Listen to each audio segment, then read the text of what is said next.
வடிவா ஜோதிச்சு செய். வீட்டில் நிறைய எதிர்ப்பு வரும்.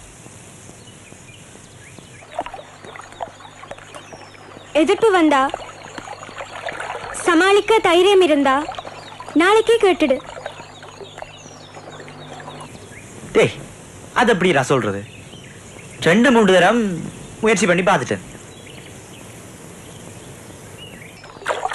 ஏய், காவல் குடிலுக்கு போ. புத்தகம் கொப்பியை கேட்கிற சாட்டுல சொல்லிடு.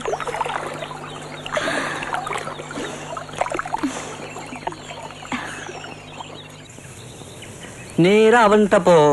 மச்சான், உனக்கொண்டு சொல்றேன்டா. குணசீலன் முந்த முதல் நீ முந்திடு, சரியா? டேய், எனக்கும் அதான்டா சரியா படுது.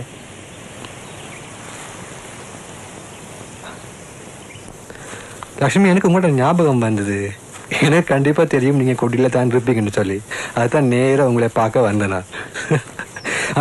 லக்ஷ்மி, இன்னொரு முக்கியமான விடயம் என்னவென்னு சொன்னால், சங்ககால பண்புகள் முக்கியம். அதுதான் பரீட்சைக்கு வராத டாபிக்.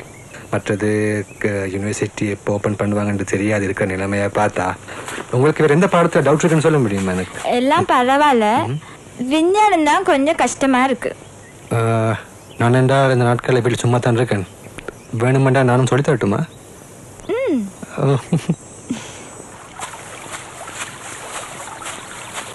டேய், வேண்டாம், விட்டுரு. உனக்கு தேவையான விஷயம். சரியா சொல்லி போட நான் விட்டுருண்டெல்லாம் சொன்னாங்க. நீ பண்ணி கூட.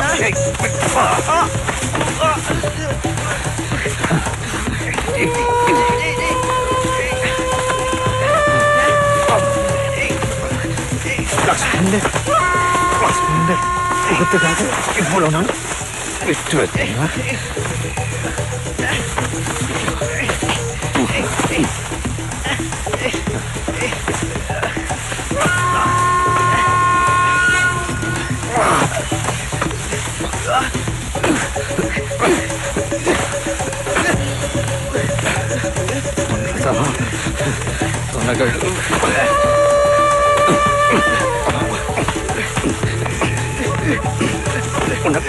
விட்டு வச்சது பெரிய காரியம்.